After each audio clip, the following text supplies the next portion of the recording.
her channel, my games are being reviewed, and it's like really, really embarrassing. Let's just listen in a little while I get connected. He can try to keep in mind, like the bishop being pushed to either side here. His first 10 moves are really solid. Yeah, his first 10 moves are really solid. Chat, be cool. I mean, half was putting in the... Oh, damn. Actually, I don't have an updated Zoom link from her. I guess I'm going to have to let her know. Our old Zoom link isn't working. Need Zoom link. Hopefully that gets noticed. People are gifting me subs on her channel, but I need to figure out... Let's see here. Need Zoom link. Need Zoom link. Old one not working. Hopefully we'll get this. I'm sure we're going to get this all going very, very soon. Let's see here. David needs a new Zoom link. Yes, people are telling her, it looks like. Okay, good. So we're going to be back on. Let's see if she gets the message. Okay, let's save both of these.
All right.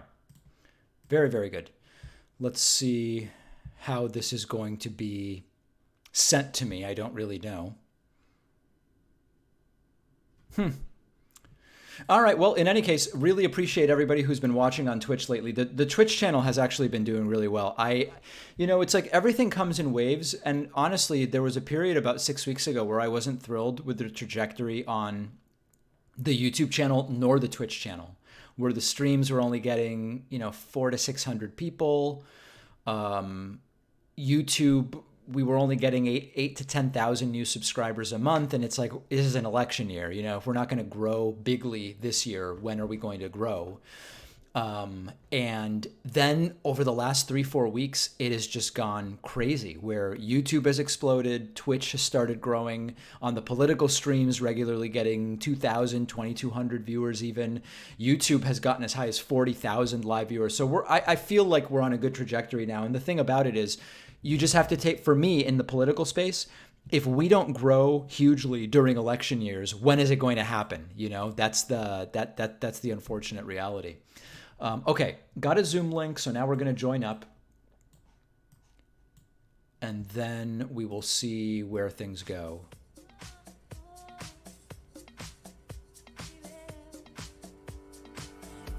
Okay, all right, seems like she's just taking a break and then we're going to be on. So, yeah, and, I know that there's this whole thing about the Sam Cedar stuff, where Sam Cedar fired shots across the bow and we're like in a race to get to 1 million subscribers.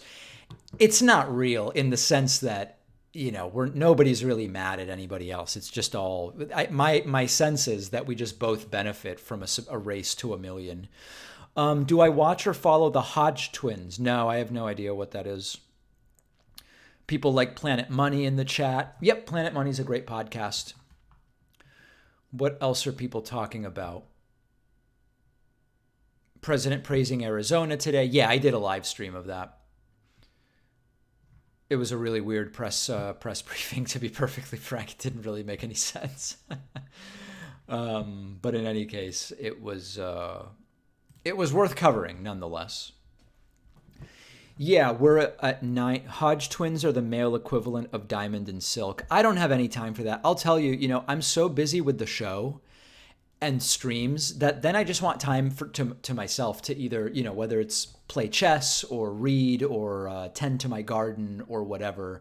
I mean, I'm just, I just don't know. Actually, Lance from the Surfs contacted me recently, and he knows about a lot of these bad faith right wing actors.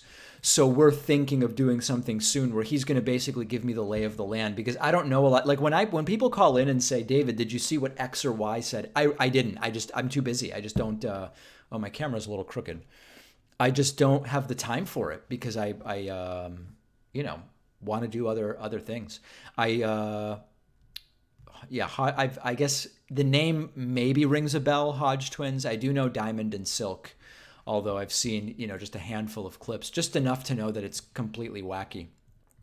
Thanks to Chris Gert for subscribing with Twitch Prime. Also, thanks to Hexon X1658 for the subscription. And Slibbit had subscribed during my earlier stream. I actually had a stream just like 20 minutes ago. I went out and watered the garden in between, and then now we are back.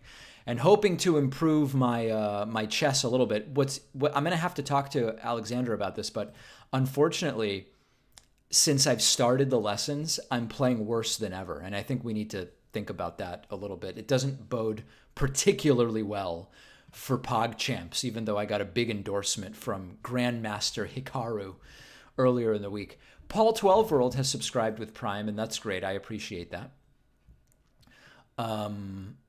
Let's see. It looks like we're about to go live. Let's see what's going on here. I think we're about to be live. Join with audio. Sorry for the delay. Oh, hey, there you are. Yeah, I'm using my webcam for video because I'm guessing you're streaming this as well. Oh, absolutely.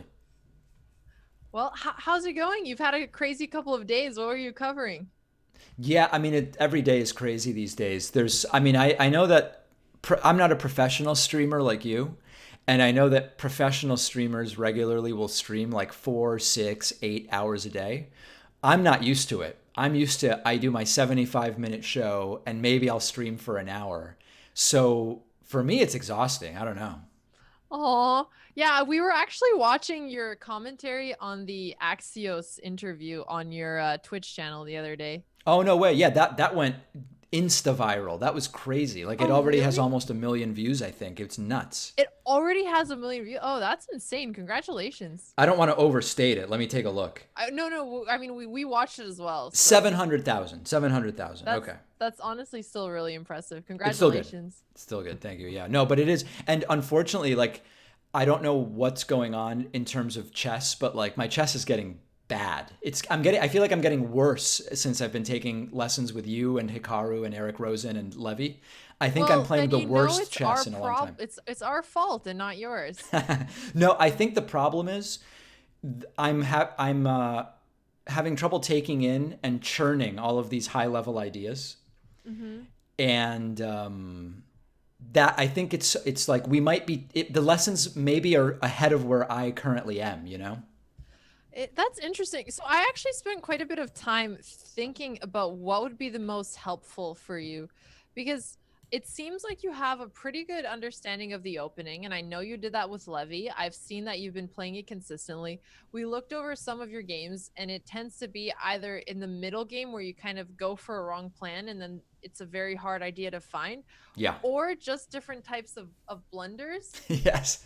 Which happens to everyone, right? Right. So it's not unique to you alone. So I was thinking today we can look over actually some examples from your games and maybe make you rethink through the position, since that's already something you had.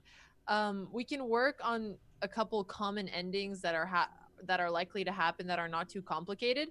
And I was also thinking of doing a mini puzzle training session and teaching you how to set up the settings so that it's the one that is going to give you the best results. Oh, that'd be great. Because basically, if let's say you have only like 2 hours a week to train for PogChamps, I'm pretty sure working on the puzzles 30 minutes a day for 4 days a week would be the most helpful. Really? Oh, more so than games even. I honestly think even more so than games, just because you already have your openings down. Seeing the way you had your thought process last time, you understood a lot of the main ideas. And what I saw most commonly as the reason why people were losing in PogChamps were those one move blunders. And this is going to help you be able to train those patterns. Wow. Well, I'm at your disposal. All right. Well, let's work on. Are you also streaming on your Twitch account? Yes, I am. Okay, cool. So, chat, if you want to see it from David's point of view, you can as well. He's at twitch.tv/David Pakman. So let's start then with just looking over two of your games, since Let's do it. they're incidents that have already happened when you were practicing, and obviously you can look over it with the chess.com tools, and that's helpful as well. But having a human guide you to what may have been the most critical decision is also still helpful at this point. By the way, is there some drama going on now with you in either YouTube or Twitch? Or, I mean, it's like, I don't know what's going on with the YouTube algorithm, but it's like, I keep coming across like there's some controversy you're involved in, and I don't even like, when you don't even know enough about something to know why it's controversial. That's where I am. But it seems like there's like something going on. I'm a really controversial streamer. I stream chess, and sometimes I react to things, and other times I lose at games. So you can imagine that I stir up quite the conversation. But you haven't like assailed anyone's character or anything like that. It seems like it's some kind of like I don't know. It seems like kind of inside baseball. Yeah, I don't think it was really started by me. There's a little bit of controversy. I mean, it's not even controversy. It's just a disagreement, and I think it's being played up more than it should be.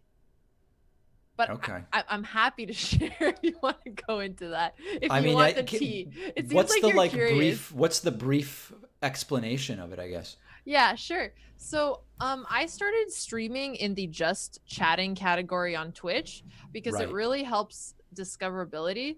So on Twitch, if you're streaming in a category that doesn't have that much viewership, you basically can't really get new viewers unless you're bringing them from other social media platforms.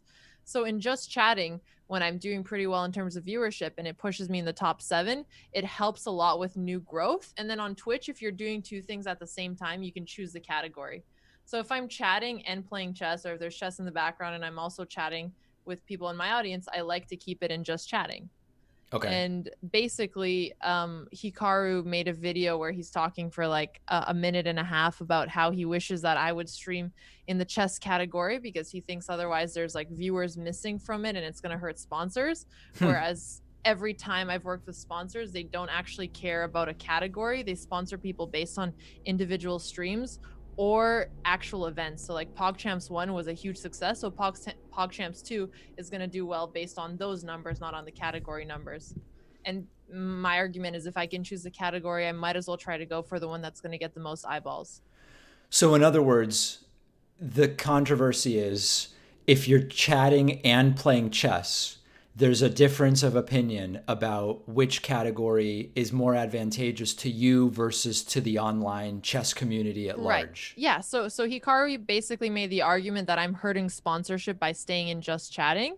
Whereas I said, if I'm able to decide, I think getting it to a wider audience that wouldn't normally watch chess is actually more helpful. And it also helps me as an individual streamer for sure. I'm Right. also self-motivated to get higher viewership. Wow. Yeah. Wow. Do you think the chess community will recover from this? From the chess category? I guess from this controversy.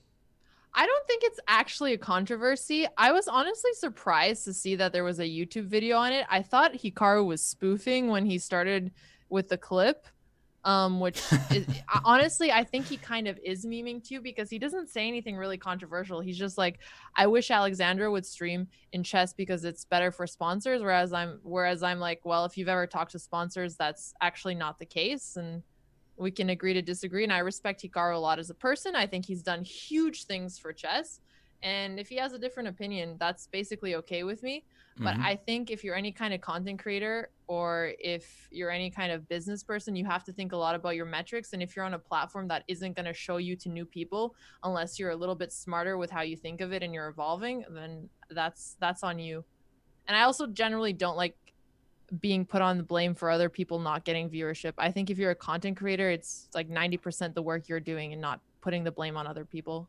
That's been my experience. I mean, Yeah. listen, people have to pull themselves up by their bootstraps, as ridiculous as that sounds, and as absolutely no sense as it makes in the political space. But no, I think it's like, yeah, we have to, at this point, it seems that people's success is mostly determined by what they are doing in this space. I wouldn't say it's a total meritocracy. I think there are definitely different things that go on, and there's cheap ways, I think, to get viewership in different spaces. I don't know what they are in your space, but certainly like in my space, the cheap way to get viewers is you have a political awakening where you completely change trajectory and you say, I was I didn't see, I was blinded before. I've now seen the light. You do, it doesn't have to be a 180. It can be happen slowly. And then the game of it is you don't lose all of your original viewers, but you Mm-hmm. have this whole new set of people who are like, oh, this guy's enlightened or this gal is enlightened, and now I'm going to follow them. And it's sort of like a play on that, you know? That's the cheap way to do it in my space. That makes a lot of sense. And I mean, trust is still really new on Twitch. And like, if the rules change and Twitch is super strict about categories, then obviously I'll change then as well. And I'm generally pretty receptive to feedback. But ever since this has happened, I get like 30 messages an hour about this, just pinging me nonstop. Hmm. So it's definitely sent a lot of people my way since. I don't know if it actually has an impact, but it just makes me feel like, well, I've explained my reasoning. But especially on Twitch, people don't actually watch the video and they just come in and it's live, so they kind of miss the context and they often don't go and rewatch it. Yeah. Last thing before we move on, have you taken a position on the David Pakman versus Sam Cedar race to 1 million YouTube subscribers, or are you abstaining from that? Oh, I've never heard about this. Tell me more. Well, there were shots fired across the bow yesterday by Sam Cedar, claiming that I may be using bots to more rapidly approach 1 million subscribers. Now, I wish I knew how to do that, but I don't know how bots even work. But it was a serious, serious allegation, and it stirred up the progressive media space dramatically. Interesting. Well, I haven't even heard about this, so I don't have a take on it yet. That's good. It's actually completely fake drama in that he's a friend of mine and we just think that it'll help both of us. But I feel like the more people that give a hot take on it, the better it is. Oh, my hot take is that if you're botting, it would show in your engagement levels, and it probably isn't. So there you Love go. it. I mean, this is the same thing. Like, Hikaru and I don't actually have beef. It's Right. just a disagreement, and it's mostly people who are just coming nonstop and talking about it that tends to be a little bit annoying. So I gotcha. I yeah. gotcha. All right. Well, good. I feel like we've I gotten think I that had out a of the cold way. take though. I'm sorry. I could have been a little bit more spicy. I'll think about it and send you a Well, you clip. don't even know about the controversy. Once you get like, once you understand it more deeply, you might be enraged one way or the other. Yeah, no, exactly. I mean, it's something that I'll definitely have a hot take. My blood is starting to boil already. See, chess Beautiful. players aren't really good at picking. All right, I'm ready now. I'm now ready to now that I understand your position on that. I'm ready to go. Yeah, okay, sounds good. Um, it's funny that that's what you've been seeing about the chess world. I will say that. I've been seeing that and then controversy over whether Anish Giri's streams are compelling or not. And what's your take on I that? find that I told Hikaru I find them strangely compelling for a reason I can't quite put my finger on. Okay, that's pretty good. And he's been streaming on YouTube, right? I've only been seeing clips to be honest, so it's like clips of streams. Yes, on YouTube. Got it. Yeah. Okay, hang on. I am. Boom. All right. I think I'm setting up some games from your position, from some positions from your game. Also, I guess last question before we start. As somebody who covers politics, you must be super excited. How much more busy does it get before a huge election for you? Well, I was just telling my viewers before we connected that this is like the time where I'm supposed to have the biggest growth of my channel. And I Right. was worried 6 weeks ago because it was kind of slower. It was growth, but it was slower than I expected. But the last 3 weeks, things have gone completely crazy. So I'm hoping that this will push all the way through to the election. And if it does, I mean, if it does, we'll hit the million subscribers by election day, which is my goal. Oh, well, I really hope that happens. Thank you. It would Okay, put you on the right side of the controversy. Let's put it that way. on the 1 million race? Right. Exactly. I already gave my cold take, so I might as well be right now. Okay, hang on. I am inviting you. Oh, cool. You saw it already. And do you see the current position I have? No, I'm Ooh. looking at a board that has the same player on both sides. Oh no, it's not. It's Little Kilya Zoldyck. Yeah, the names don't matter, but do you see the board now? It's blank on my end. It's still blank. Yeah. It's weird. I think it's a mini glitch. Um, Let me try another way because I saved your positions too. So from the openings you've seen while I said the sorry, from the lessons you've had so far, have you felt like they've been a little bit over your head? Is there anything that would be the most helpful for you? No, they really haven't been over my head, but it's just it's a lot. This a lot Including of the stuff mine is with you, of memorization, course. and so I feel like I can only memorize so much at a time. But nothing's. There was like one endgame pattern that Hikaru showed me, which even he said was probably not going to come up or at least not be super useful. But it was more just the idea. Okay, makes sense. Um, yeah, endgames in general can be really tricky. Okay, let me try to set it up again. Okay, do you see I'm checking your screen as well. There's just a little bit delay. Now I see two bishops. Okay, you see two bishops. All right, maybe it's gonna work now.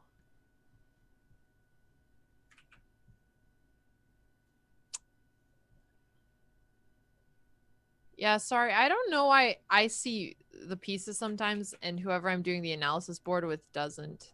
Hmm. Do you see do you see pieces moving now? No, it's still blank. Hmm. Okay. Let's see. It's still blank for you. And the position has been set and it still isn't showing up? Yeah, let me see if I just refresh. Oh, well now, no, now I just see a blank board. Okay, that didn't work. Okay, do you see anything now? Let me see here. I've got something at the bottom of my screen that looks like what I'm supposed to be at. Oh, I think I invited you to the game and you're not here because you left and I had just made you the owner. Let me try again. Okay. Um Oops, sorry, just a second. Oh, it looks like we're live on Chess TV right now. Look at that. Yeah, we are live on Chess TV and Oh I'm my I'm God. here trying to set up the board properly and trying to fix whatever is going on with this. It's weird because it usually works for me and then occasionally I have a bug here and there. Hmm. All right, you know what? I'm just going to set a new analysis board and it should fix it. Okay. I'll just wait for the invite. Okay.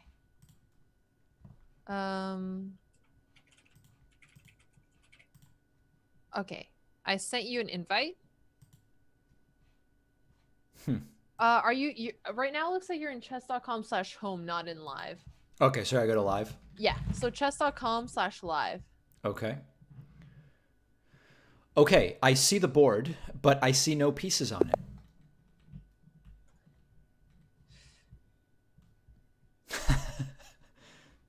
That's really weird. Because I should be able to invite you to an analysis board. Yeah, wow, you see no pieces at all. And I don't see you as a student on it. I think this is a new board. That's why. Okay, no, this is fine. This is fine. Do you see? Okay, now you see the pieces, right? I do. Now I do. Okay, perfect. All right, we're almost there. Sorry about that. Okay, and do you see the position right now with the rook on d6? The Yes, rook it's on working. d6. Okay, cool. So Yeah. it was just about refreshing. I see a totally different position than you now.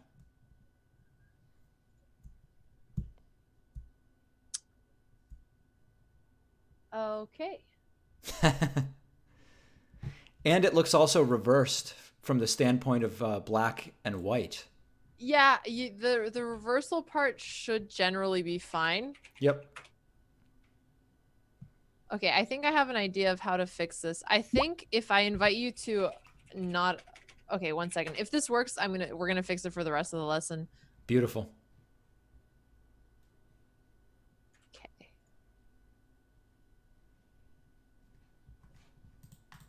Okay. All right. Let me know if you got an invite. Do you see the current board? Yes, I do. Okay, Okay, let me reverse amazing. All now. right, so that's how to fix it. Basically, I have to start a clean analysis board, or it's gonna mess things up. Okay, Okay. I'll let Chess.com know about that also. All right, perfect. So, also in the upper right corner, if you click on the settings bar and you scroll down, there's a little flip board sign. Okay. Got it. Okay, perfect. So I wanted to go to this move. Move 17. Does this game look familiar at all to you? Well, not immediately, but I as we get into it, it should. Okay, no worries. So try to come up with a plan here. So pretend you're playing this with the black pieces and try to see what you would do here. Okay, let's see. I guess I think I'd be trying to develop the plan on the HGF files because I've got some pawns and I have my bishop and knight. White's rook, king, and queen are on this side, and so I think I would start over on this side. Okay. So what kind of moves would you be looking at here? Well, I'd be looking maybe first to unblock the bishop in some way that would be productive. So maybe getting the knight out of the way or looking at whether h5 might be something to do. Um, what else? Maybe bringing the knight over to d7 and then bringing the queen into g5 maybe would be a possibility. What else would I look at? I would maybe think ahead a little bit and, well, the knight over to, or the king to h8 doesn't seem to make sense. Then it'd be lined up with that white bishop. So it seems there's not an immediate reason I would think of to do that. Yeah. Okay, so you're thinking through this position really well and kind of in a similar way to when you played it. So I actually took this position from one of your games and you had the black pieces here and you played g5, which was a slight inaccuracy mostly because when you have a position like this with the characteristics that you fianchettoed your bishop on g7, you have a pawn on g6, a pawn on e5. One of the most common themes to try to break through these positions is to go for an f7, f5 push. And when you make a move like g5, you immediately weaken the light squares.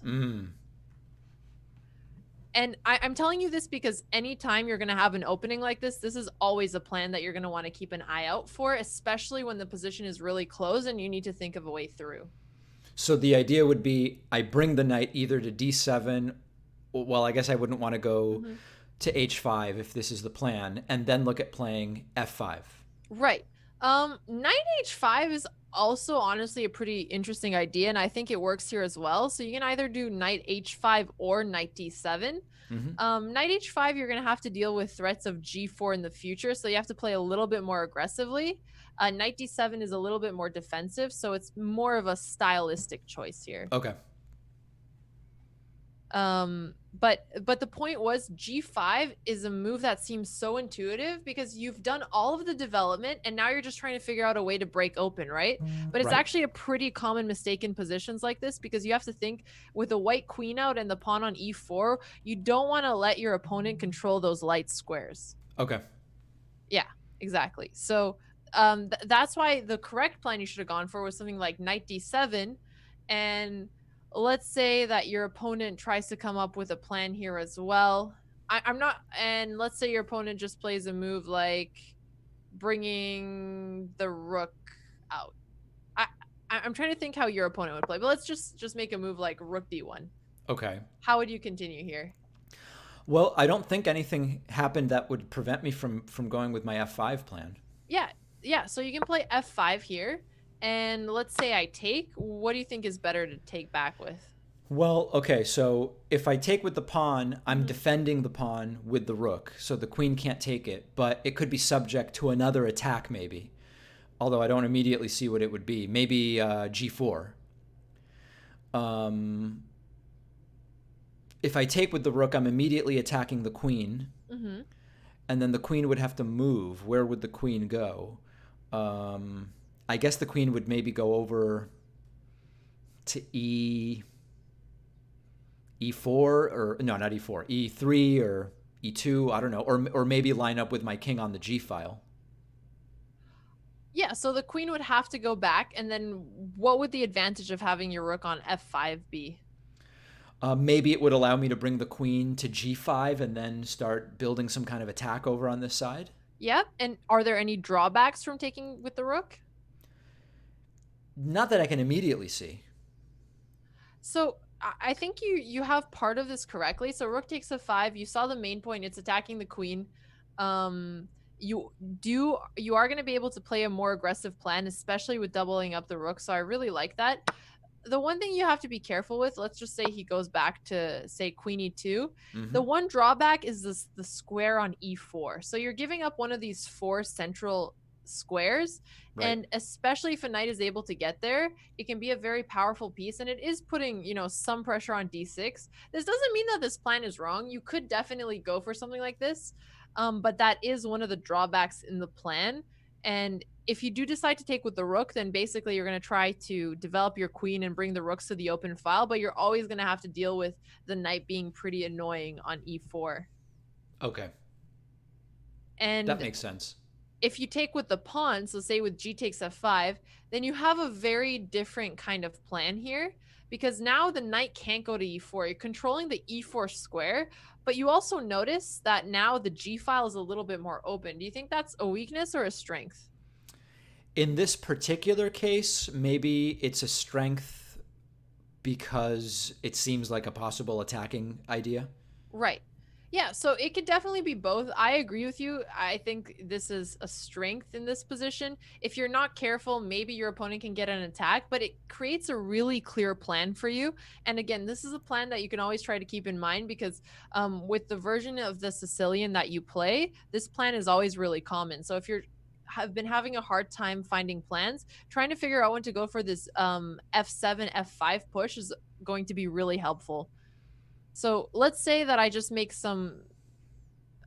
Maybe I'll play a more aggressive move. Let's play something like b4 here. Try to play this from Black's point of view to just get some practice with how to think of a plan in this kind of position. Okay, so I mean, I guess in the immediate, my pawn on c5 is attacked. I'm not immediately worried about it because I can take back with the Mm-hmm. d6 pawn or with the knight if I need Mm-hmm. to. So I'm not immediately worried about that. I guess I would try to think about e4, Okay. um, because if the knight were to take, I would take the knight and simultaneously attack the queen. Then the queen would take back, but it seems like I kind of have the initiative there, so that doesn't seem bad. Right. So white doesn't want to take on e4. Are there any drawbacks to pushing a pawn forward? It can't go back.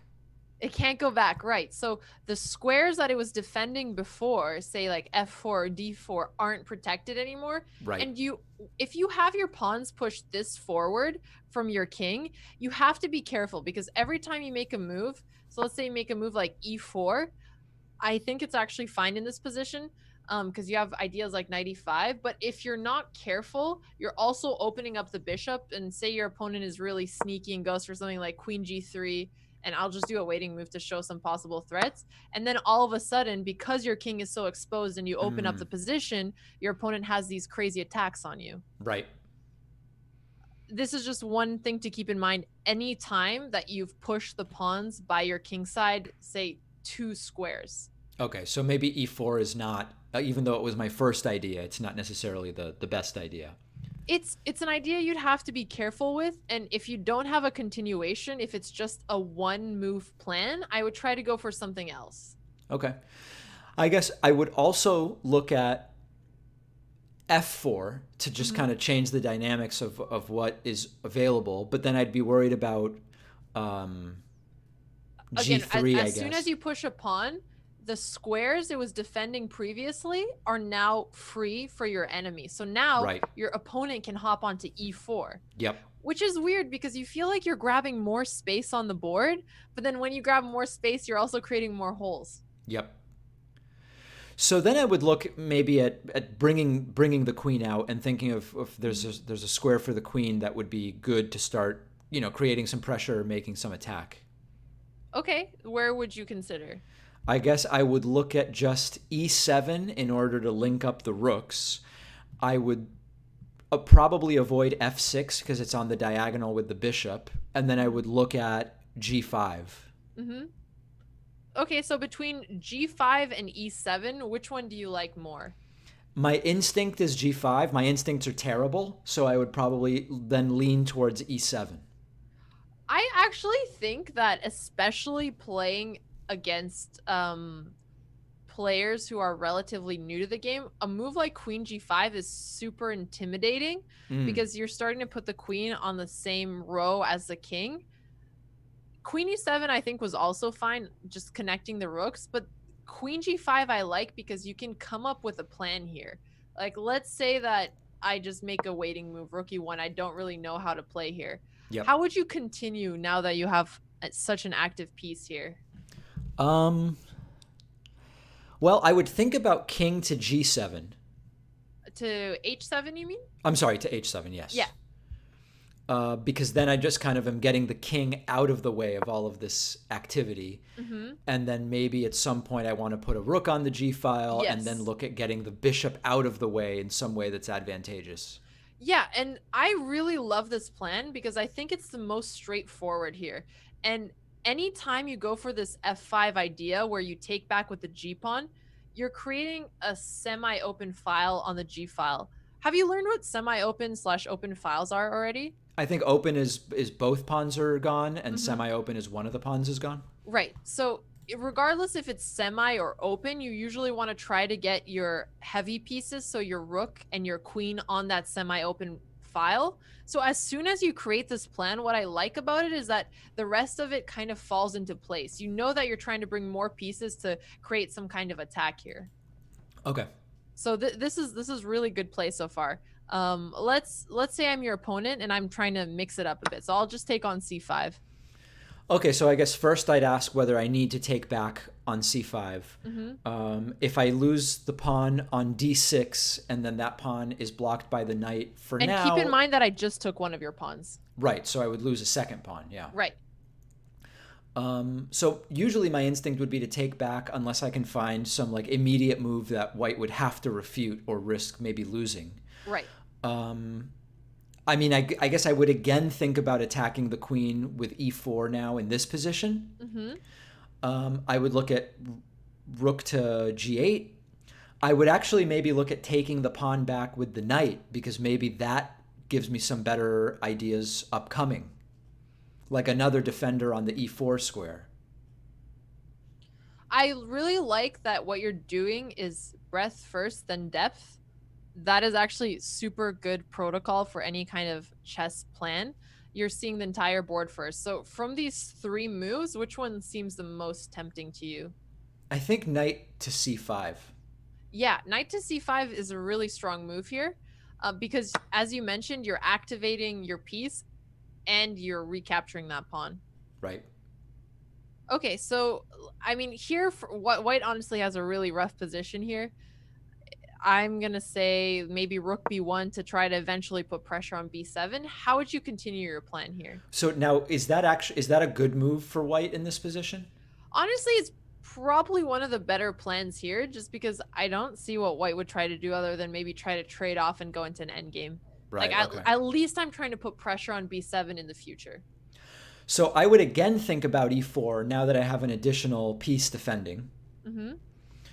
Um, I would look at rook to g8. Okay. And what else? I mean, I would think about whether moving the knight somewhere else might give me some advantage. Um, Knight to b3 with the threat of a fork on d2 maybe would be something to think about. And if you play rook b3 and say white defends against a fork with queen e3. Yeah. Then maybe f4. And then maybe say queen d3 with a check. Then I would take it with my. Oh no, the knight would be gone from there. Right. Yeah. Then maybe. Knight b3 is what I call a cheapo. When you go for a move with a threat, if your opponent doesn't see it, you're going to get an advantage. But if your opponent does see it, then it was a misplay. Okay. And there's some times when I think it's worth going for cheapo. Say your opponent is in time pressure, that might be a fair shot. But if you're trying to play the best possible move, you can do better than knight b3 here. Okay. Yeah, I mean, I guess then I'd be thinking about, the F and E pawns, whether there's something there, or maybe even rook to F7 and then bringing the other rook to the F file, or just rook to G8. Yeah, these are honestly all very solid plans. I think e4 now that when you push the pawn to e4, your position is much more solid now. So even, let's say, the squares you're weakening aren't as weak anymore. And you've basically already positioned your queen and you're prepping the g file for an attack. So it's kind of worth it to open up at this point. Okay. Basically, when you're considering a pawn push, it's all about timing. So if you don't have to go for it right away and you can wait, that might be worth it if you have time to bring your pieces to their best squares like you just did. Okay. Or you can go for your other plan, which rook g8, you're continuing to put pressure on the g file, or rook f7. So basically, all of your plans except for knight b3 here were very solid. Okay. Yeah. So whichever one you want to go for, we can try to continue it a bit here, because I mean, I guess I'll play e4 because I think it's probably what I would end up playing in the situation if I wasn't talking it through. So maybe we'll see what happens. Okay, cool. And I have another instructive move for you here. So I'm playing queen e3. Right. Okay, so obviously I can trade queens and then kind of figure out what's next. Doesn't seem super appealing because I feel like this is a situation where I want to keep the queen. Yes, that is what's instructive here. If you have the attack, you want to keep the heavies on the board. So usually the queen and the rook, because it's going to give you your best chance for creating a very serious attack. And especially in PogChamps, keeping the attack on when players often start getting in time pressure around this point of the game is going to help you a lot. So then I guess I would look at defending my queen with f4. Oh, beautiful move. Yes, this does so much. Why did you pick f4? Well, I don't necessarily know that I want to move my queen to avoid the trade. So it seems like that would be the one move to do it. Yeah, f4 is a very strong move. First, if you push f4, you need to make sure that you're not losing e4, right? Right. And you can see that it's protected by the knight. Yep. The pawn is attacked 3 times, so you are going to have to be a little bit careful here, but the fact that your pawns are so close to your opponent's king is actually more important here. Okay. So let's say I'm just move my queen back. Let's say I move queen e2 here. Okay, well, f3 might be interesting because the pawn is pinned. Right. And the queen has to move again, and then I guess it's a threat of mate in 1, right? Yes. So I would look at that. So what's the defense, I guess? I'm getting really excited by this play. I mean, if you play like this during PogChamps, you're I don't have this amount of time during PogChamps. I know. Okay, so if I play f3, what is the response from white to avoid eventually? Okay, is it? I don't even know if there's only one response that I think is fair to see here. Would it be queen to f1? Yeah. So the only move here is the one that basically replies to both of the threats. Right. So queen f1 is also protecting g2 here. Okay. And then you're here, you have a fantastic position, you're really attacking, but you have to figure out how to finish it off here. Okay, so let's see. Does knight to d3 do anything? The queen can't take it because then it just is mate, I think, right? Because then Correct. obviously I could take the queen, but it would be even faster to just win the game. Hmm. Um, if I played that, I don't know that it's sort of a waiting move in the sense that I'm not really building the attack immediately. Um, Bishop to d4, I don't think does too much for me. Do I now move the rook to g8 and then look at getting the bishop out of the way, maybe? I think Do I just take that's the pawn on g2? yeah, you have a lot of options here. So let's maybe go for them. So you suggested knight d3, bishop e5, rook g8, and f takes g2. So these were the four moves you considered. Usually, when you're trying to calculate as efficiently as possible, you want to look at takes and attacks first. So something like f takes g2 and knight d3 might be the moves that you look at first in case they happen to be winning, Okay. or at least when you're doing So tactics.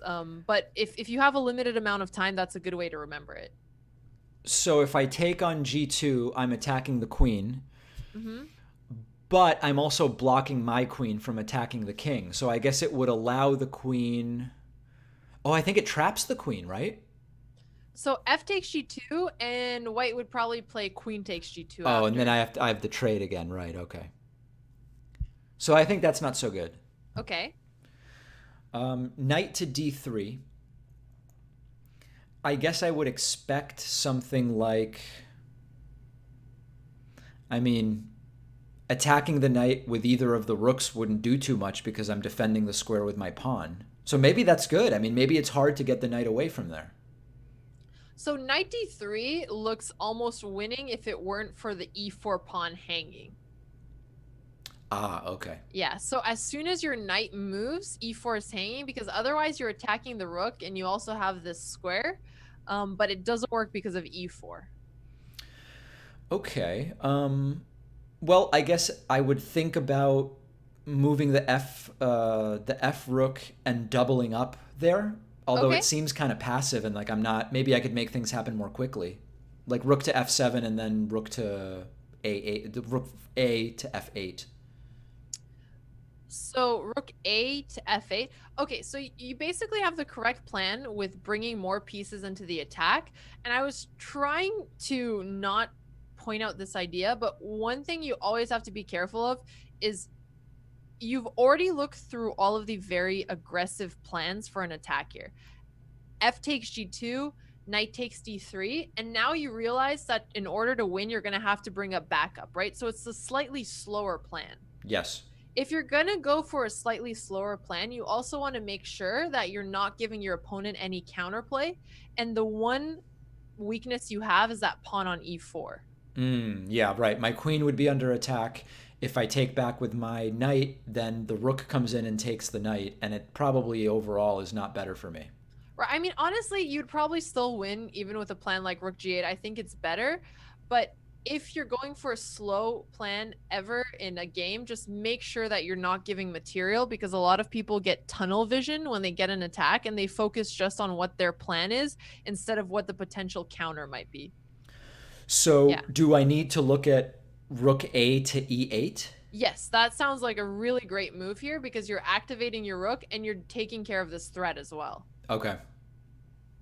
So rook a8 makes a lot of sense unless you had calculated some kind of like incredible tactic here, then that would have been fine as well. But this is one of those say safer moves. Okay. Um and I'm curious, what would an intuitive move for you as white be here? I'm always trying to play like what I think is most likely. G3? G3? Okay, let's go for G3. So just get rid of that threat. Yeah. Okay, so maybe now I play rook to G8. Rook to G8. Okay, so we're doubling up on this file. Yeah. Okay. And let's say your opponent tries to chase away your queen. Right. Um, okay, so I'd think about whether I want to move the queen to g4, and I guess it's conceivable it could end up getting stuck somehow. Uh, or I'd move the queen back to g6. I mean, I think my instinct would be not to take the queen off the g file. So now that you brought your rook on the h file, um, there's a lot of discovery pins, which are another tactic pattern that I think will be really helpful to be familiar with. So let's say for a second that you had, one second, let me see if I can change it. Okay, let's say you have this position. What would you play here as black? In this position, well, a square that looks kind of interesting would be d2 because it's kind of in the middle of a whole bunch of different pieces, but it seems like there's a really good chance that the queen ends up getting trapped because I can't move the queen to e3 nor f4 nor back to g5. So I think maybe that is I'm not So, thinking clearly, I think there. what's the difference without having a bishop on g7?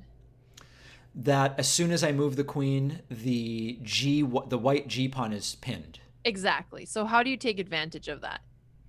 Just take the pawn on h4. Yeah, perfect.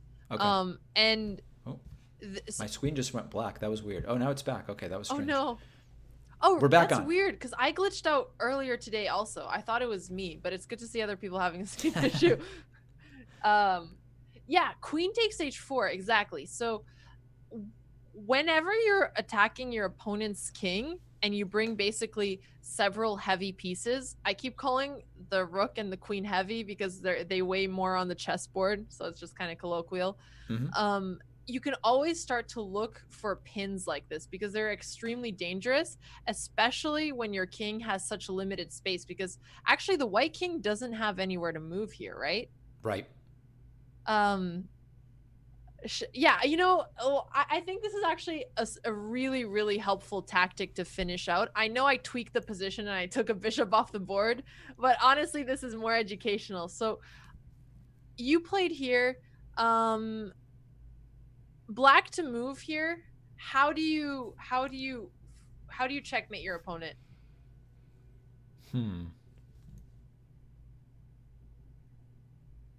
And feel free to take your time here. I mean, is now the time to try to double up the rooks on the g file? I will let you think it through here. So I'm trying to think if I were to do that, what would white play in the interim? Not sure. So what would your point of doubling up the rooks on the g file be? Well, then I could sort of sacrifice a rook on g3. Got it. So your idea is to sacrifice a rook on g3, and if you had another rook backing you up, then you would be basically checkmating, right? I think. Okay. And are there any other more immediate variations that are similar you could try? I could just move the rook on e8 instead, like maybe, up and then over. Up and over. So basically the similar idea of doubling up your rooks. So either Yeah. version of doubling up your rooks. Okay, so first I'll say, if you were to double up your rooks in this position, well first let's say you wanted to double up your g rook. Where would you put it? Okay, so not on g7 because then it would be attacked if the Mm-hmm. knight moves. Right. So I guess I would look at g6 or g5. Yeah, g6 or g5. I like both of those ideas. So if you were to play this in a game, I think you would still be doing very well. It's not necessarily about the right moves, but you have a much more direct tactic here, and it's a tactic that I think once you see it, you'll see why I'm pushing you for it.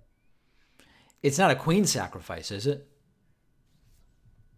I'm gonna try not to teach you any queen sacrifices because I get a bad rep for those. Okay. I don't want it to spread. Is it to bring over a second piece by bringing my knight to e6 and then up to f4?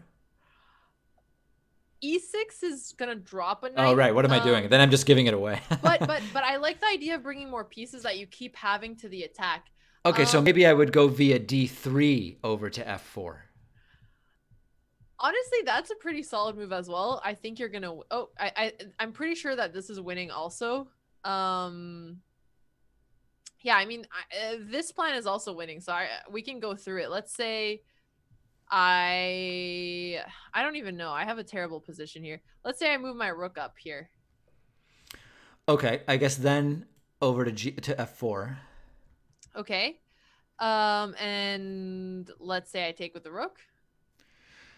Um, okay, so let's see. If I check on h3 and the king moves, I guess the king's two moves are h1 and h2, or sacrificing white's queen, which I don't think that white would do. Yeah, I think in this position, honestly you have a really good attack here. What would white try to do?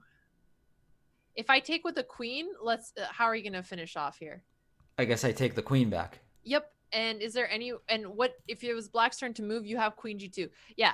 And this is another really common tactic, either a pawn or a bishop on f3 and a queen on the side, and there's no way for white to defend against this. Right. Yeah. So honestly, you found a really good plan here, and I think in a game you would have won this as well. So I like that you thought it out. What you did very well is you had the entire plan. You didn't just say knight d3 to bring a piece in, but you saw that it had to get to h3. So I'm going to give you, credit for that one. That was impressive. But you did have a tactic an idea that you just you didn't see here, which was rook takes g3 directly.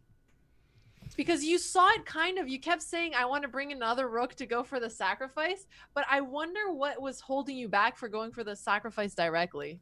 So if I do that and then pawn takes. And just to make you train, because this is what a good coach should do, try to figure out the tactic without making the piece moves, because if you're thinking in an actual game, you don't want to move until you've calculated. Otherwise, you're sacrificing a piece and you could be lost.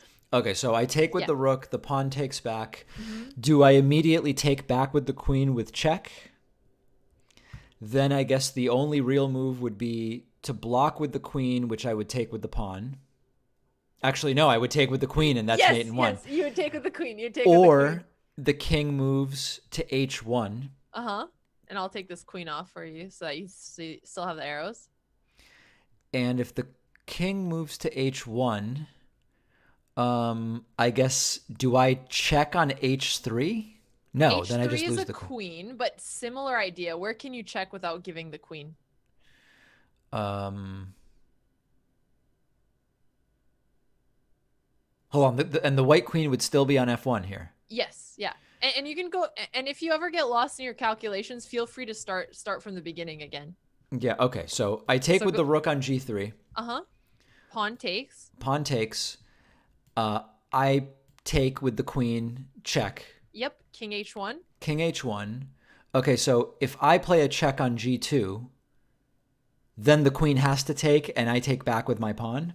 Right, but then you just sacrificed a rook for 2 pawns, and that's not great. That doesn't seem good. But you're on the right plan, so try to think about how to involve your rook wait and a second. Your queen. I go back to h4 with check. Yes. Because then the king has to come back to g1, and then I bring in the other rook. Exactly. And then, I mean, I guess white can block with the queen. And then I would take with the rook or the pawn. Yeah, which one would you take with?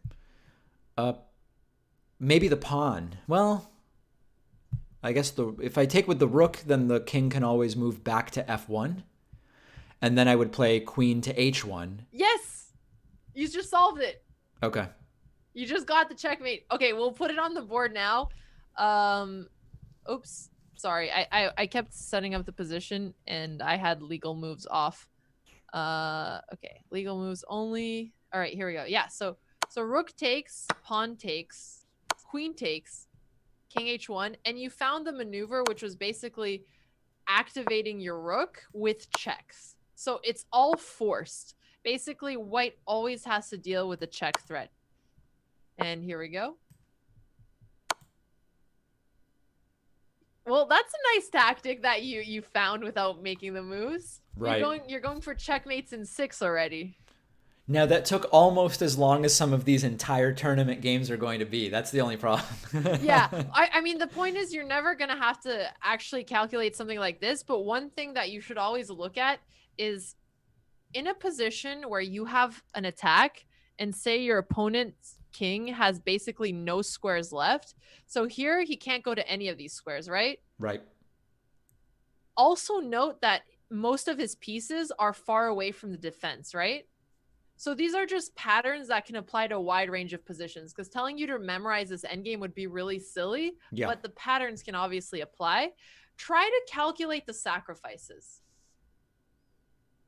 Because often giving up material but removing your opponent's defenses can be very useful. Right.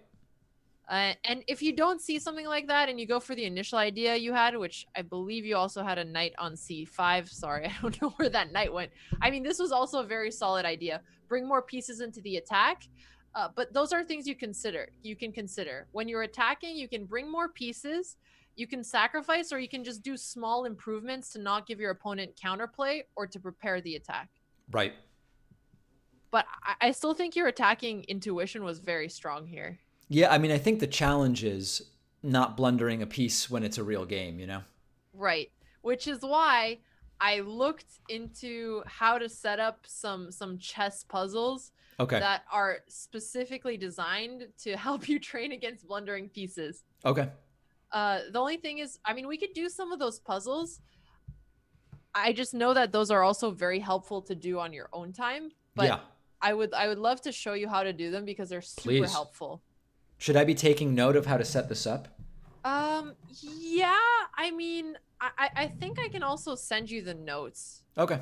And maybe what we can do is, if you can you screen share on Zoom? I think you can. I believe so. Because if you share your screen, I can tell you where to go. Or I can show you instead, if that's easier. You know, I don't want to reveal the wrong thing right now. It's a little risky for me to share my screen right now. I'm so sorry. I wouldn't want that to happen to you. What if I share my screen? Okay. Okay, cool.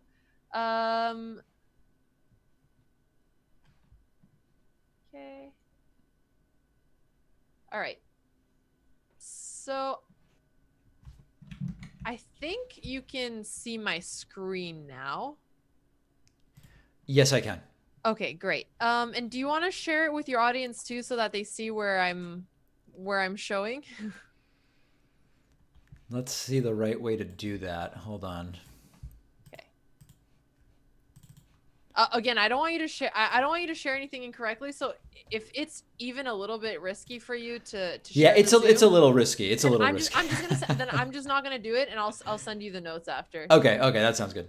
Or you could, or I could just guide you to do it on. Yeah, your you could screen. talk me through it. Yeah, let's talk you through it. 1 second. Okay. Let me just stop sharing. Yep. Yeah, sorry about that. That's okay. Okay, so let's go to chess.com/puzzle/learning, and I'll send you the link in the Zoom chat. Okay. And I'll watch your stream so that I see where you're at.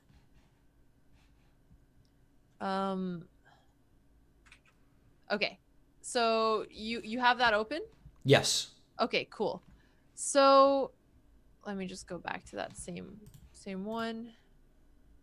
Okay, so you're in. Actually, sorry, it's easier if you go into the second link I'm sending you. Okay.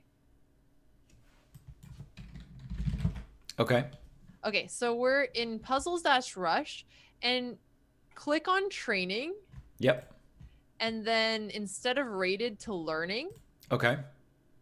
And then where it has the rating range in the upper right corner, basically you want to set it to hanging piece puzzles. And even when I'm training puzzles, I set the rating range much lower than I actually need, because to train yourself for the patterns, you basically want to work on puzzles you can solve in like 20-30 seconds. So I switch to hanging piece. Yeah, so switch to hanging piece and change the rating range to, like, you can even put it 200 to, say, you want to put it at least 300, points lower rated than you. So if your rating is about 1,000, then put it to say 700. Okay, so the range is 200 to 700. Yeah, exactly. Wow. Because you want to train them quickly. Okay. You want to start seeing these and just you see them automatically, and then click start, and most of the puzzles you get should be training you to see hanging pieces. Of Okay. course, tactics are very different because they tell you when you should actually look for it. But I've found it extremely helpful in rapid chess just going through these because you start seeing them much faster. Interesting. Yeah. So this is just take the queen? Yeah, so hang on. I'm watching your stream now. Okay. Yeah. So you seem like you got that one right, and then I think you can go to the next one, right? Yep. Perfect. Okay. It looks like it's free knight. Yes. And I know they seem really easy. You can change them higher if you Oh, no, start no, no. finding them too easy. I'm sure I'm gonna get some of these wrong. Okay, so take the rook. Yep. Perfect. Basically, this is to just train your muscle because doing calculations and doing patterns is very different. Right. And I learned this from my coach as well, who told me basically to do the same thing to improve in rapid time controls. Got it. Okay.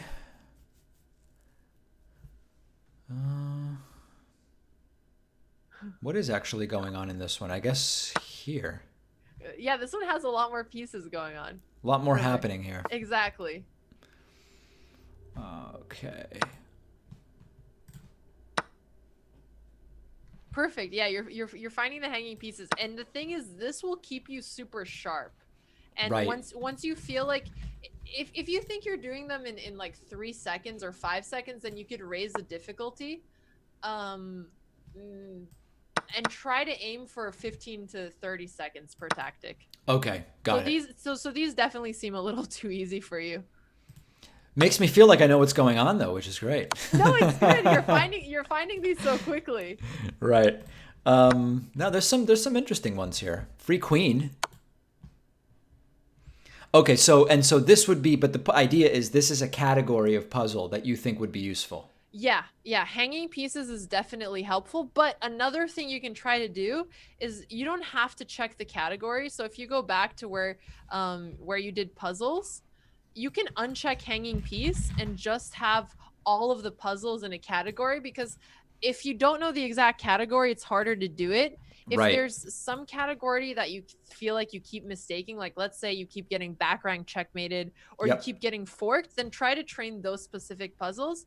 But otherwise, just aim for general puzzles that you solve in that time range. Okay, so the idea would be Yeah. to tweak the range so that it's taking about 30 seconds. Exactly. Got it. Got For it. rapid chess, what that's going to do is it's just going to build up your pattern recognition, which is the most helpful in the time format you have. If you were playing classical chess, which lasts like 4 to 6 hours, then you Right. could start going deep into calculations. But when it's rapid, you just basically want to make sure that you're seeing these. Got it. That makes sense. Yeah. And That's a good idea. and it's, again, you could just keep tweaking the rating range until that's the kind of time format you have, and doing even like 20-30 minutes every other day is super helpful. Okay, that's great. Yeah. So in the tournament games, my sense is that like particularly the openings I'm preparing, very quickly I'm going to be away from what I've looked at, either because my opponent will know what I'm going to be playing because they'll be monitoring my streams, and or there will just be a wild move played which will throw me completely off. So is it reasonable for me to expect that after a few moves I'll probably just be thinking through, not memorization, but just kind of like playing the position, using the identifying what makes sense theoretically? That's a very accurate take. Yeah. So I think when you have your specific pairings, me or Hikaru or Levy or any one of your coaches, we can Wow. give you some. You have so many coaches, David. You're in great hands. You're in great hands.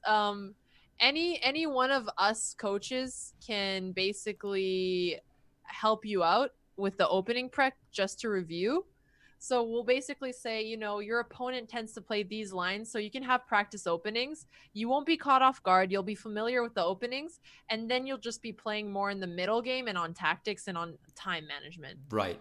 I feel like my goal should be not to fall way behind in the first 6 moves and then just play the game as a new game from that point forward. Yeah, but you can even I mean, if your opponent plays something crazy in the first 6 moves and you have to think about it, that's totally fine. I just feel like from your opening, I mean, from what I see, you made like, even when you make a small misstep in the opening, it's not enough for your opponent to actually take advantage from what I've seen of your games. So I actually think your openings are very solid compared to the playing field. Wow. Yeah. What does that say about the field? It just means that a lot of people are new to chess. I'm talking more like the rating range. Yeah.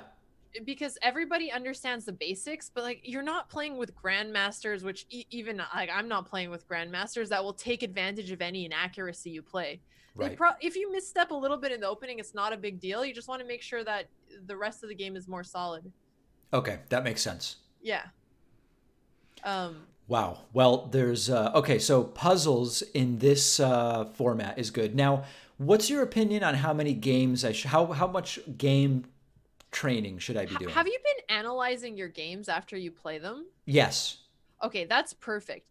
One of the big things in training chess is not actually playing games, but analyzing it. You should be analyzing at least as much as you play, because if you don't know why you're making mistakes, then you're not going to be able to improve as quickly.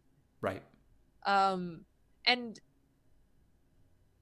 analyzing your games and mixing up your tactics, I think, is super helpful. And then with your coaching, basically we can guide you for the openings against who you're going to play and the more complicated mistakes that you're making.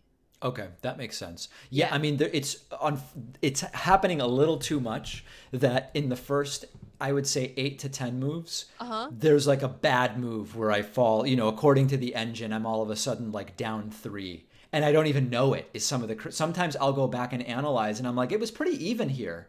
Oh. And then it's like, no, it wasn't. It was not even at all. But my opponent blundered so badly later that it ended up being even. But like I was way behind without even knowing it. Yeah, that's another thing. I think over relying on engine analysis can get a little bit confusing. Okay. Because the engines might say that you I would look at the engines for big blunders, not slight inaccuracies, because they can be really hard to understand and it's going to be overwhelming. If you try to learn too much from every game, I think it's hard. There are actually 2 tips I saw from your games that I could give you that I'm not sure if an engine would have made you look at. Oh, okay. So I can also show you those before the lesson today.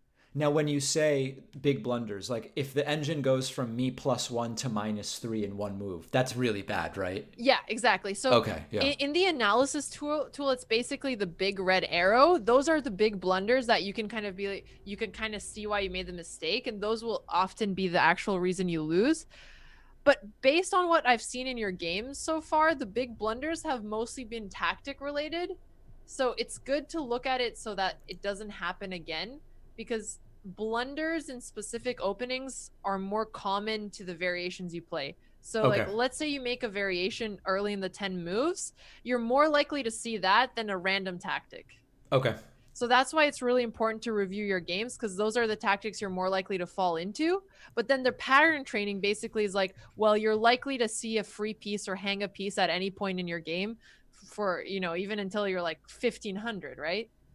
So that's why those are the 2 things that can help you improve the fastest. Okay, that makes sense. Yeah.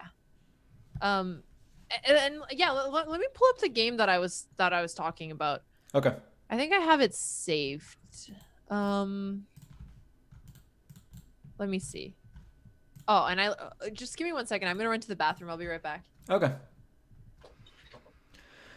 Wow, a lot happening today, guys, and I don't know exactly how well we would say it's going. I mean, I'm doing I'm doing what I can, but I think there's definitely a lot of work to do, and I don't even know actually when the first games are. The first games might be 2 weeks from now. It might be 10 days. It might be 20 days. I don't even know.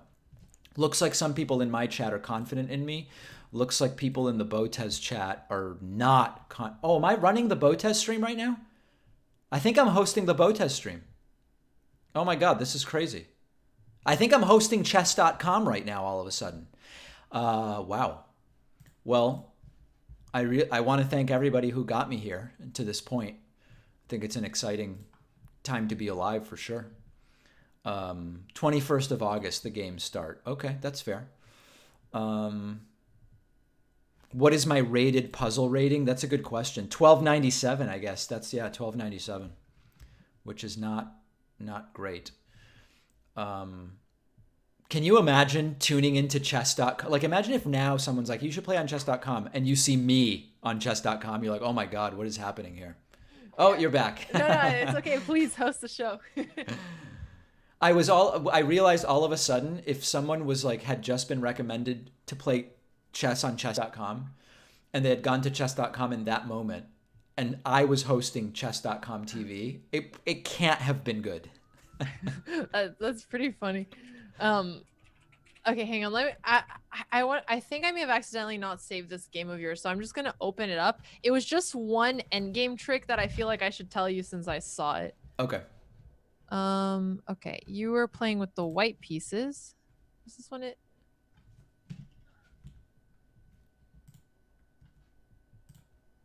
Oh. And I will pull it up. Have you still been continuing the chess tournaments with your audience? You know, I haven't done. It's been so crazy with the political streams and the chess lessons that I haven't done one since last month. But Okay. at some point, we will have some kind of big invitational and bring it back and hopefully get like 1,000 players. The last one had 7 something, so I would love to do it like a really big one. That's exciting. 7,000 people? No, 700. Oh, okay. I would love to get 1,000. I found the game. Okay. All right. And this one isn't even that big of a of a difference, but I just feel like if you see it with an analysis board, it's not going to be as clear. Okay. Sorry, by analysis I mean just the computer engine at the end. Yeah. Oh, when are you playing a practice game with Destiny? I have no idea. I didn't know that I was. No, I was just joking that. Oh. You're talking about Stephen Kenneth Destiny Bennell II, right? Yes. Okay, all right. Yeah. Wasn't sure. All right, I invited you to the position. Okay, it says I'm observing the board. Okay, perfect. Okay. So do you see the moves being made? Yeah. Should I be looking at this from white or black's perspective? From white's perspective. Yep. So this is the opening you play, right? Right. And basically there's just one small trick that I think will be helpful to you because this is where I played A3 because I had no other ideas. Yeah. So usually your opponent, instead of castling, what is the most common move they play here? Bishop to G4. Bishop to G4, right. So let's say they forget and they're just a happy PogChamp participant H3 who just got his feet wet. How do you take advantage? H3 to deny them that play? Okay, H3 is a solid option. I think this works as well. Or F5. Or F5. And which one do you like better? I would normally play F5, but Yes. I got away from it because there were too many games where F5 was wrong, although it wasn't exactly the situation. I think that going for F5 in these positions with your opponent's bishop stuck on C8 should be really helpful for you, because then they're not going to get to pin your knight. And this is the plan that you're going for regardless. Okay. I like that you played A3 because you're not going to trap your bishop. But right. I really think that this opening would do very well in PogChamps because you're going to get such a fast attack here if that's what you're going for. And then if I get this position, then I start building the attack with the G and H pawns after castling?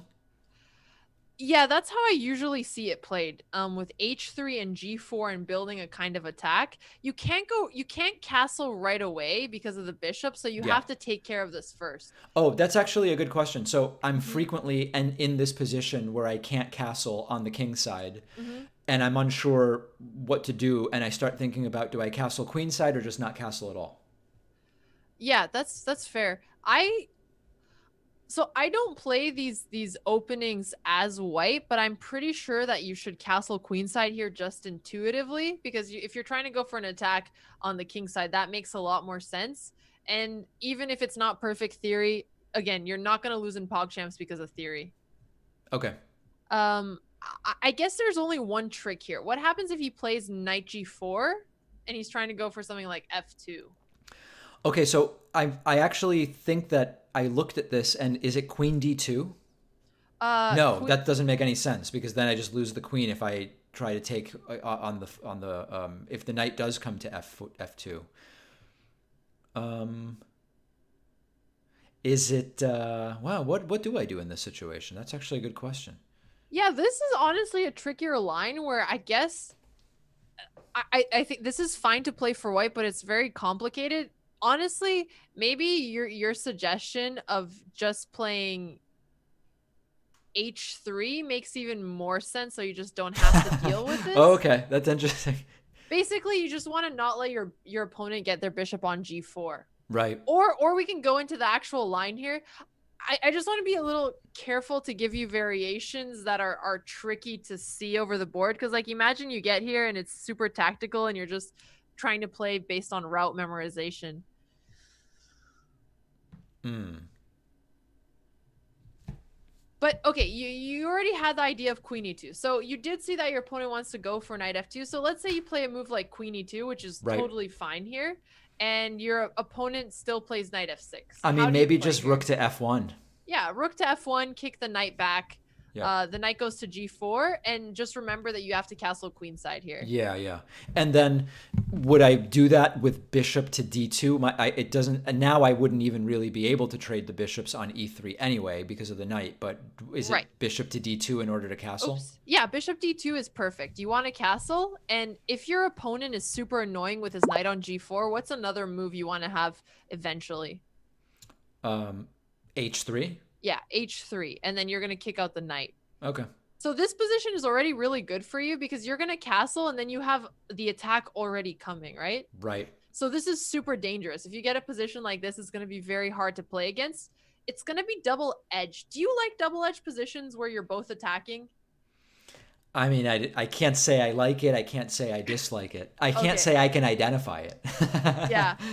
Okay. Well, these positions are fine to play. You just have to know that you'll also be under attack, but you'll also have an attack. Right. So it's fun to play, but they can go either way. And there's one more move to consider. What about bishop f2? This one's trickier. Yeah. So I mean, I'm either sacrificing my queen or losing castling rights, right? Right. I think I might go king to. Well, I don't want to block in the bishop. Maybe I go king to d1. Yeah, king to d1. So don't be too afraid of losing castling if you have to. Um, let's say he just makes a developing move. How do you continue here? Um, h3. Yes, perfect. And actually, h3 you're winning because if he moves knight f6, what do you play? Take the bishop. Yep. So you just win a full piece. Right. So actually, he's forced to play, let's say bishop b6. Mm-hmm. And how do you continue here? Oh, you're saying if my opponent realizes that with h3 they lose a piece. Yes. Oh, okay. Um, I mean, I guess now I move the. Oh, actually, is there a rush to move my bishop now if there's not a good score? I guess I would consider bishop to d2. I just don't know that. Maybe h3 anyway. So if you play h3, now he has knight f2. Oh God. So this is the thing I was saying. This is a good line for you, but you just have to be careful to bring your rook back, and you're still gonna have the same idea where you're kicking out the knight and then you're developing the bishop, but your king is a little stuck in the center. Do I? I mean, it's like a month ago I would think to attack the queen with bishop to g5, but then it just seems like f6, and then I don't know. Bishop g5 is honestly pretty solid here. I mean, if it's not your turn to move, but let's say he plays bishop d7. Bishop g5 is a great move because if he retreats, then you developed. If he pushes f6, then his knight is in a really awkward He can't push f6 because he's pinned. Sorry. Oh, okay. Oh, Yeah. wow. No, he has to move knight f6, and then here your king is kind of stuck in the center of the board, which feels a little bit uncomfortable, but you still have a very good position. Okay. Basically, you can always pseudo castle, which is moving the king up and bringing the rook over, Mm-hmm. and you still have similar good plans. Okay. But I think maybe I shouldn't have suggested this. I'm sorry. I got excited at seeing a way you could improve your opening without realizing that maybe it's just too complex to even bother with. So maybe if I'm uncastled in this position, rather than f5, I go for h3 and then think about f5. Yeah, I like that better than a3. Okay. So honestly, no need to get into this. I hope I at least scared you about taking care of these Yeah. forks. Yeah. So now you'll always keep those forks in mind. I think one of the worst things a coach could do, I just did. Like I overcomplicated something that I shouldn't. So I'm really sorry about that. It's kind of one of my biases with openings like this. But h3 is much better. So just take care of this and take advantage of the fact that the bishop's still on c8. Okay. That makes sense. And that's perfect because if you look at a3 here, it actually wasn't as helpful. Yeah. No, not at all. Yeah. Excellent. Yeah. Yeah, I'm going to try to get some more games in where I have these situations because I feel like I am now starting to see a lot of these same patterns with this opening, which, by the way, I have a whole other opening that I'm shadow preparing for. Uh-oh. Another white opening? Yes. But what that's, are you opening? Well, I mean, I can't tell you. You're right. Don't. The whole point is that, I was people just like testing. Austin to make sure you wouldn't don't know. Right. I was making sure. Very nice job. You passed the test. By the way, is Austin Show in the tournament? Yeah. He's supposed to be playing. He seems like a sleeper candidate. He seems like he improves really quickly. We had an odds match where I had some time odds and he quickly improved. So I don't know. And was he cheating? He may have had some assistance. Okay. In my experience, when something seems too good to be true, it usually is. And some of those, okay, but that's fair. But so in any case, even he may cheat, so I have to be prepared for that, right? No, he's definitely not cheating in the actual competition. Okay. I will say he's less experienced than the other players. I think the scariest player so far it's Hafu. Oh my God. She's been streaming chess like 12 hours a day. Right. That's not something I can do. That's not to scare you, by the way. Now, I don't know if that much is good or if there's a certain point of burnout. There's definitely burnout, but I feel like she's going to be so sharp. Still, though, I think your best shot with limited hours is just working on the tactics. Yep. Doing your game analysis, and then before you actually play the specific opponent, you'll know if you have the white pieces or the black pieces, and then you can just prepare for the opening there, so you don't have to stress out too much. Okay, that makes sense. That makes a lot of sense. Because you can see what your specific opponents play, and that way you'll feel much more comfortable. Got it. So hopefully that's helpful. Yeah. I'm just trying to think because I know you're super busy with all of your YouTube and political content that you might as well get the most bang for your buck.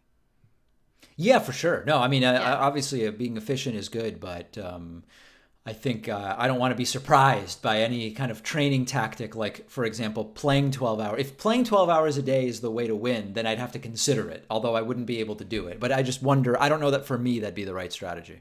Right. And I mean, you can even say like work on tactics for a lot more time leading up to the games just to be even sharper. Yeah.